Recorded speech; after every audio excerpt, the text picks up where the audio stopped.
Today I'm going to look at 3 of my favorite images from 2022 and talk about why I think it is important for landscape photographers to reflect on their own images from the previous year as well. So whether it's heading into a new year or you just find yourself in downtime and you have an opportunity to look back through your portfolio of images, I think it's important for landscape photographers to take that time and sit down and look at those images. And while you can sort of scroll through Instagram and things like that to get a rough idea, I really encourage you to take the time, if you're using Lightroom, look at your Lightroom catalog and sort of go through, because maybe you'll find some unedited images in there that either stand out more to you now, or you can start to get a feeling as to why you never took the time to edit them. But I think that moment of reflection as a landscape photographer really help you grow in the upcoming year if you take a look at those images and review.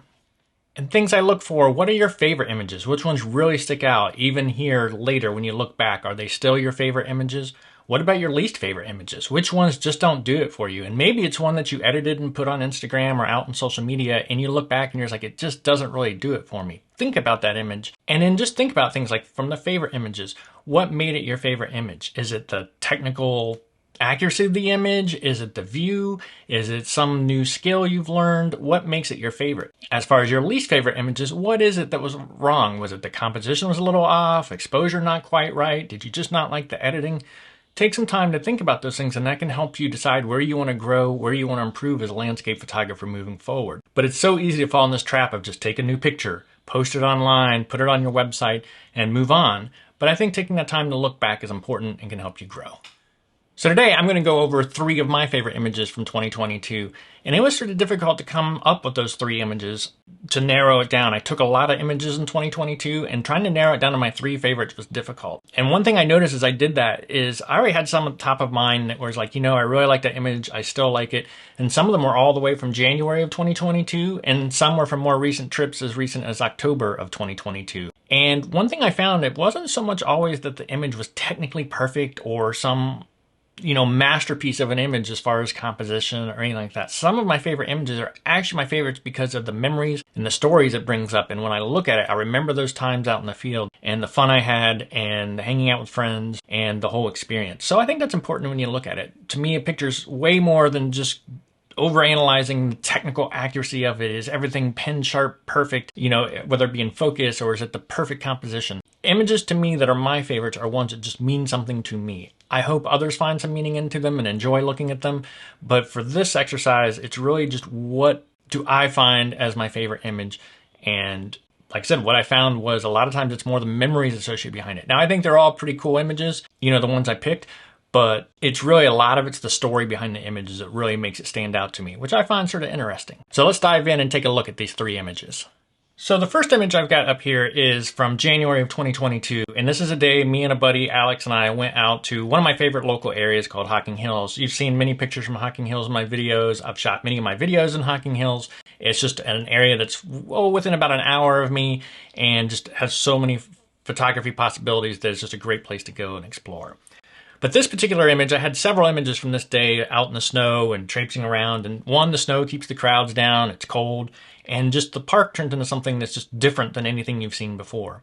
So we headed out, and this particular image is from Lower Falls in Hocking Hills State Park. And it's an interesting falls. It's always a great one to stop by and visit. It's in the main Old Man's Cave area. And what I really like about this image as we look at it here is I like the white snow, but I love how the green hemlocks are still there. So even though it's January, there's still a little bit of pop of color. It's not just trees with no leaves or anything like that. The hemlocks keep their green.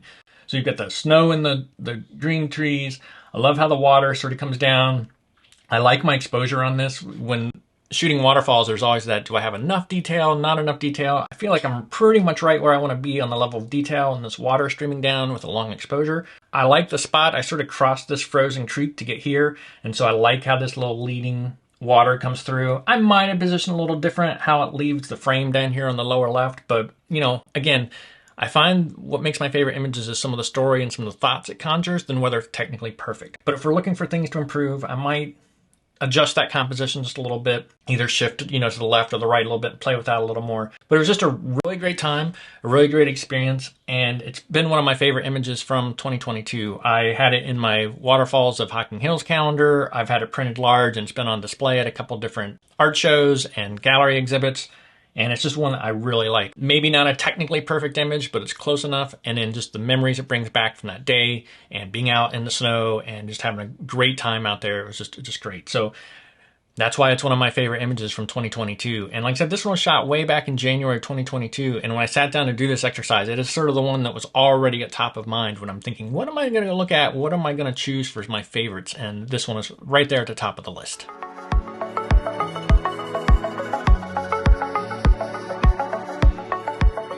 So my second image, we fast forward to October. In October, we went to Blackwater Falls State Park. It was the second trip out there. It's in West Virginia. I will be leading some workshops there later on in the spring and probably one in the fall.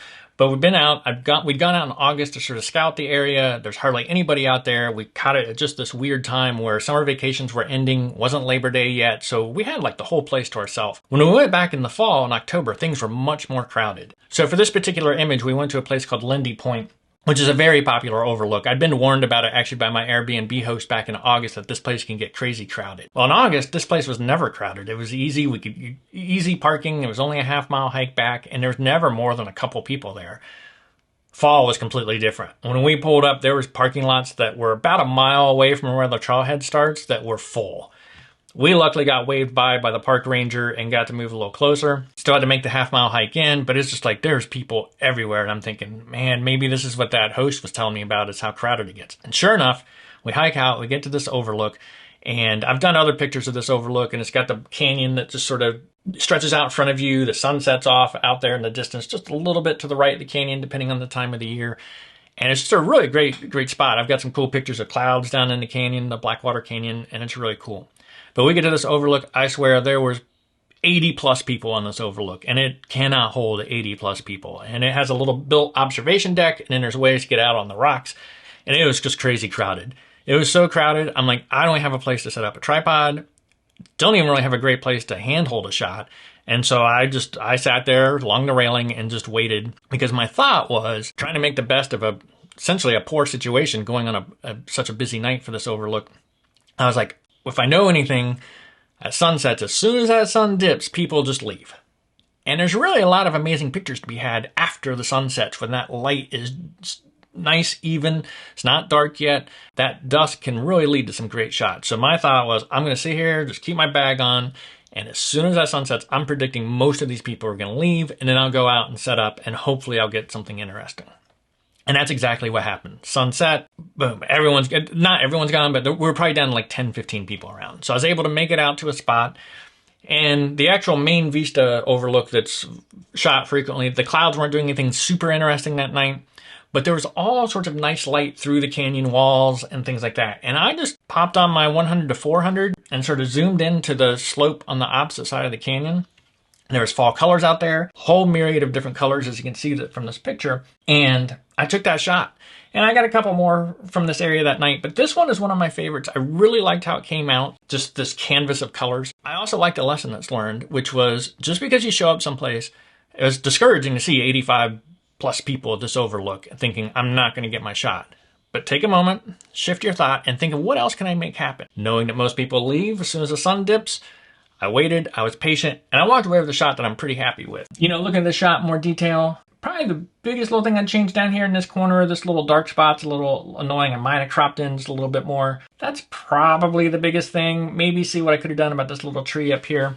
Again, not necessarily a technically perfect image or a composed perfect image, but just the reminder that I walked away with a shot that I'm fairly proud of from a situation that was very difficult and would have been very easy to get discouraged and just like walk back to the truck. We stuck it out, got some good pictures, and real happy with that. So this is my second favorite image from 2022. Pretty happy with it.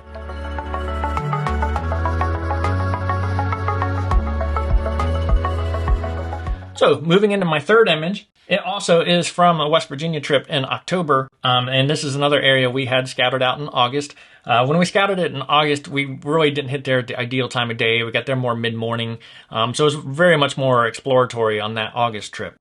So again, this is Bear Rocks Preserve, West Virginia. We wanted to get there for sunrise, so we started out, it's dark out, got our coffee, drove out, took about an hour to get there. You have to drive up a forest road to get to this spot. And the whole trip we start driving up, the clouds are thick in the sky, it's raining, it's windy. This is about just shy of 4,000 feet in elevation. So, and it's sort of sitting on a bluff. Even all the trees up there, they're flagged from the wind that constantly comes across.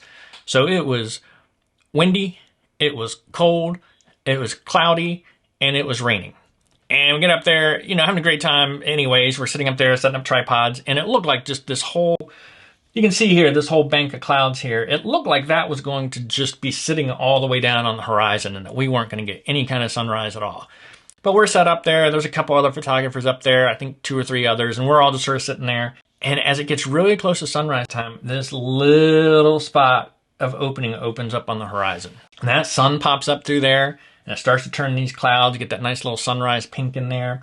Start to get a little bit of the color here on the rocks. We had 10 minutes where it was just awesome. And it was just, if you'd have seen that morning, you never would have thought we would have gotten great shots from there.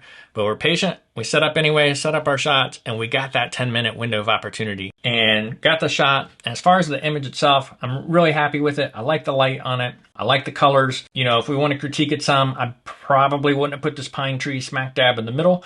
I probably would have framed it, maybe even turned this shot into, right now it's a 2:3 aspect ratio. I might have put it at 4:5, which would let me bring that pine tree a little more to the right side instead of like sitting right there in the middle. And I got a little bit of rock down here in the corner here. Just a slightly distracting because it's lighter. I might have reduced the exposure on that piece just a bit or cloned it out or something like that to clean it up. But really happy with this image.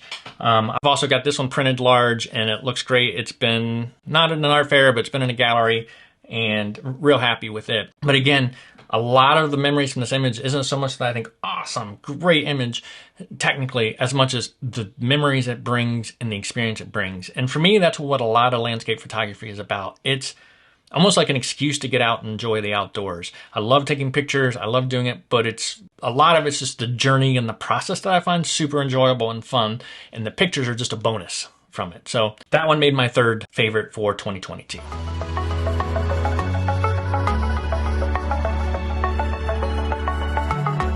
So for this video, I kept it to 3 images. I didn't want to drag on and on going, oh, look at my images through this whole thing. But I thought 3 would be an example of sort of my process, what I looked at, and to sort of show that sometimes your favorite image isn't the technically most perfect. And it's really just those memories that keep them in the top 3. If you're doing this more extensively at home, I recommend trying to get more of a top 10 list. What are your top 10 favorite images from the past year? And just, again, take more than like 30 seconds to look at it. Look at it, think about what makes it strong to you, because it'll help inform how you photograph moving forward. If you find you like this image, but maybe the composition's a bit off, maybe you'll work more on composition. Maybe you'll find you do a lot of waterfalls and you don't like how the water looks in the images, even though this is still one of your favorite images, and that can be something to work on. And likewise, take a look at your images and what's like your 10 least favorite. Maybe you posted to Instagram and you've got 10 images that now you just don't really like. Think about what you didn't like about them, and you can sort of make a list of things to either improve on, or maybe it's different subjects, maybe you're tired of waterfalls, or maybe you feel like this is a overdone composition. You can make those subtle improvements. So I do think the time, whether it's beginning of the new year or whether it's just something when you have a slow period of time over the course of the year, taking some time to reflect on your past images, I think is an important step to growing your landscape photography and improving. And finally, beyond just learning about it, you get to see your progress. Hopefully year over year, your images get stronger and get better. And this moment of review lets you see the progress you've made. We all know any creative pursuit, even landscape photography, it's very easy to get discouraged either because you're looking at photos on Instagram and everything seems better, or you just feel like you're in a rut. But really, if you take the time and look at your photography over the course of time, typically, if you're out there practicing and getting out there and doing it, you will see improvement. And it's nice to celebrate those improvements. So I hope you liked today's video, and I hope you take that time to reflect on your own portfolio and take that knowledge and grow as a landscape photographer. So if you liked today's video, be sure to hit that like button. And if you want to see future landscape photography content from me, including tips, tricks, mini gear reviews, and behind the scenes, be sure to hit that subscribe button. And thank you for watching.